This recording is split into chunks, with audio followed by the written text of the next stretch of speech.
So today we'll show you how to germinate seeds. There are a few different approaches, but we're going to demonstrate the paper towel method because it's one of the most popular techniques. Create a bed using layers of paper towel and arrange your seeds on top, leaving a bit of space between each one.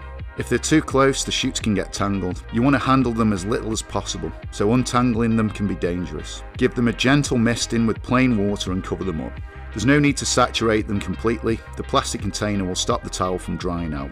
Check them periodically, and once they've popped, you can transfer them to easy plugs with the shoot facing down. Easy plugs are great because they retain just the right level of water. Give them a good soaking and a little squeeze and they're good to go. Keep the vents closed at this stage because your plants will benefit from high humidity levels. Once they've developed into fully fledged seedlings, you can transplant them to 3-inch easy cubes, which will give your plants more room to develop without the shock of potting up. At this stage, you can open up the vents and eventually take the lid off.